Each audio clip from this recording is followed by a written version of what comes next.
안녕하세요. 잡시광입니다. 과거의 시대의 패러다임을 바꿨던 중요한 디바이스가 스마트폰이었다면 미래의 패러다임을 바꿀 제품은 전기차입니다. 전기차는 이제 차가 아니라 전자제품이라는 말까지 나오고 있는데요. 과거에는 한국의 삼성전자가 글로벌 1위 스마트폰 업체가 될 것이란 예상 역시 아무도 하지 못했습니다. 그리고 지금 베트남에서는 베트남의 삼성이 되고 싶어하는 빈그룹이 전기차 분야에 막대한 투자를 감행하고 있습니다. 빈그룹은 한때 LG전자의 스마트폰 사업부문을 인수까지 검토할 정도로 스마트폰에 대한 강한 의지를 보였었는데요. 최근에는 스마트폰을 접고 전기차 시장에 올인 중입니다. 하지만 얼마 지나지 않아 지금 스마트폰 시장에 진입해가지고는 결코 삼성이나 애플을 따라가기 힘들다는 것을 깨닫고 급하게 전기차 시장으로 눈을 돌린 것입니다. 이미 여기서부터 근본이라는 것을 찾아보기 어려운 행보입니다. 빈그룹이 갖고 있는 빈페스트는 베트남의 유일한 완성차 제조업체입니다. 물론 현 시점에서 빈페스트의 자동차 경쟁력은 일천한 것이 사실입니다. 하지만 베트남은 현재 국가적 차원에서 빈페스트에 파격적인 지원을 하고 있습니다. 그리고 올해 2021 LA 오토쇼에서 빈그룹은 베트남 역사에서 제1호 전기차로 기록될 차를 공개했습니다. 스포츠 유틸리티 VF235와 VF236을 선보인 것입니다. 베트남 제1호 전기차를 본 베트남인들의 반응은 칭찬 일색이었는데요. 베트남 경제가 최근 급격히 성장했는데 그 결과물이 빈페스트의 자동차 같다는 생각이 든다. 출범한 지 4년밖에 되지 않은 스타트업 느낌의 베트남 기업이 미국 시장에 뛰어드는 것 자체가 놀랍다는 등의 반응이었습니다. 이에 얼마 전 빈그룹은 과도한 자신감을 보였습니다. 앞으로 테슬라나 현대자동차보다 더 윗단계의 전기차를 만들겠다. 진지하게 하는 이야기인지는 모르겠지만 실제 전고체 배터리 생산 합작사를 설립하는 등 공격적인 투자를 이어가고 있습니다. 그런데 베트남 전기차가 팔리면 팔릴수록 실제 이익은 한국 기업들이 가져간다는 분석이 전해졌습니다. 베트남 1호 전기차를 자세히 들여다보면 그 실체를 알 수 있었습니다. 핵심 장비와 부품에 한국산이 너무나 많았기 때문입니다. 말 그대로 전부 한국산 부품들을 조립하고 껍데기만 베트남산으로 붙여놓은 모양새인데요. 얼마 전 베트남 최대 규모 배터리 공장인 빈페스트의 전기차 공장에 장비를 납품하는 수주전에서 한국 전기차 배터리 장비 회사들이 웬만한 수주를 다 휩쓸었습니다. 현재 한국의 P&T, TSI, 원익 PN 등은 빈페스트 자동차 배터리 공장에 전 공정에 장비를 납품하고 있습니다.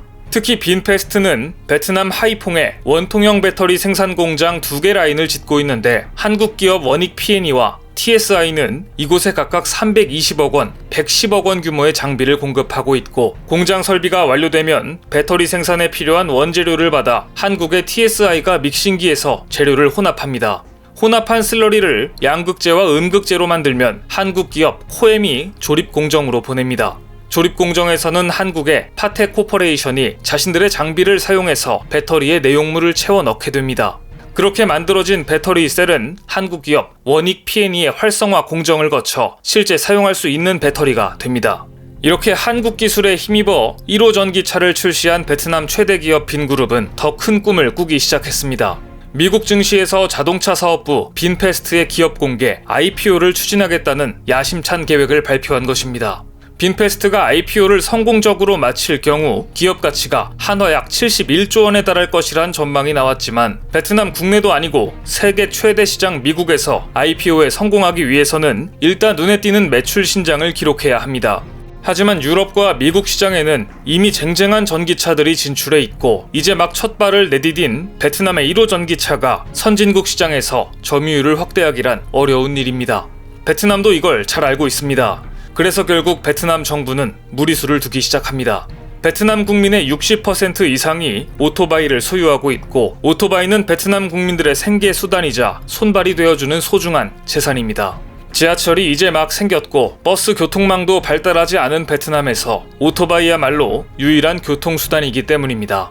하지만 전기차 시장을 키우려는 베트남 정부 입장에서는 베트남인들의 뿌리 깊은 오토바이 사랑은 걸림돌이 될 수밖에 없습니다. 결국 베트남 정부는 이 오토바이를 걷어내는 시도를 하게 됩니다.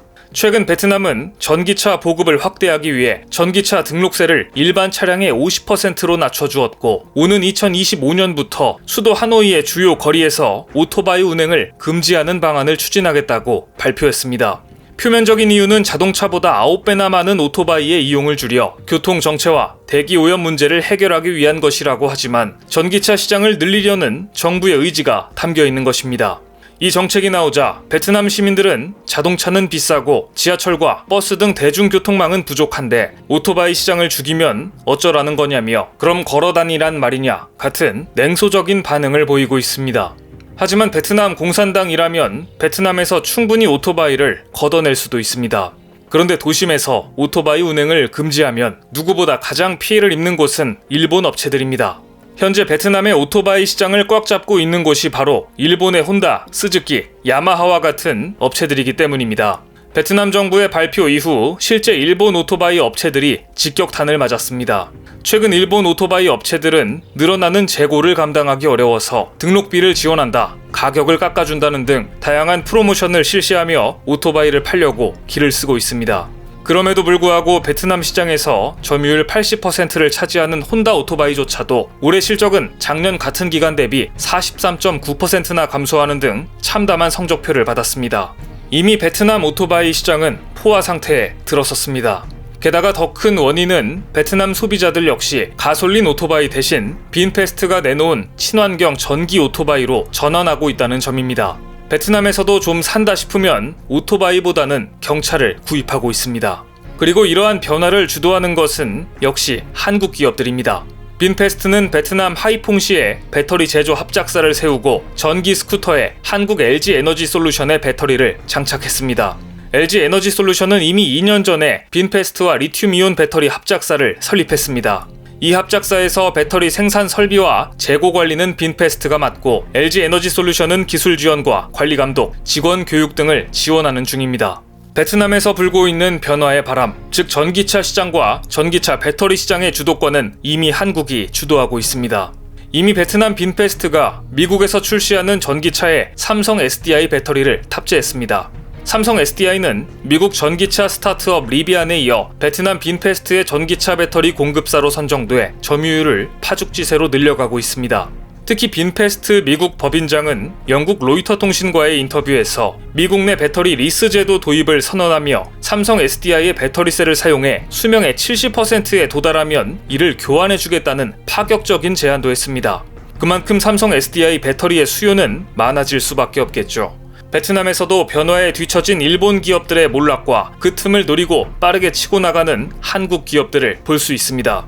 한국 기업들도 여기서 만족하지 말고 일본의 몰락을 타산지석 삼아 압도적인 기술 격차를 벌려야 한다는 생각이 듭니다. 오늘 준비한 소식은 여기까지입니다. 댓글을 통한 여러분들의 많은 의견 기다리겠습니다. 많은 분들의 생각이 모였을 때 진정 가치 있는 지식이 완성될 것입니다. 시청해주셔서 감사합니다.